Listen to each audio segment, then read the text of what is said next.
təbii ki, misal Albert Einstein'in bir sözü var. Deyir dünyadakı ən üstün insan başqaları üçün yaşayan insandır.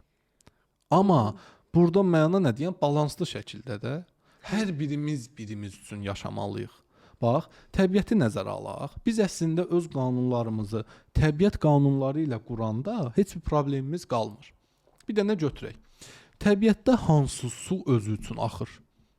Heç bir çay özü üçün axmır. Heç bir dəniz də özü üçün yox. Çünki özü içmir onu.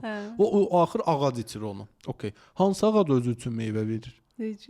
Heç bir. Hansı bulud özü üçün yağış yağdırır? Yəni təbiətdə heç nə bir özü üçün heç nə eləmir. Hamısı bir üçün nəsə eləyir.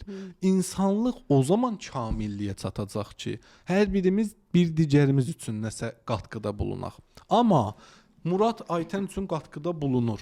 Ona kömək eləyir, onun üçün fəda eləyir. Amma o mənim üçün eləmir və ya digəri üçün eləmir, narsistdir. Ancaq özündə saxlayırsa, mənim üçün eləməsə belə, deyək Aytən Fuad üçün eləyirsə, o zaman sən sistem işləyir, enerji axacaq. Bu para üçün də keçərlidir. Mənə deyək pul gəlir və ya sənə pul gəlir. Sən onu mənə verirsən, mən onu Fuada verirəmsə, sistem işlədir. Sən mənə, mən ona belə gedəcək də dövriyə. Yox, mən tutdum, saxladımsa, vəsiyo, pul axını dayanır. Dayandırır. Aydındır. Yəni təbiətin sfermi ilə işləyir.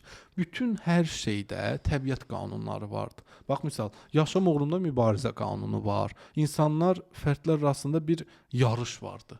Güclü olan qazanmalıdır. Təbiət qanunları var da, yəni o var, bu var. Ona görə də bütün bu qədim bilgilər, şamanlardan gələn magiyalar, rituallar, texnikalar, bunların hamısı təbiət qanunlarıdır.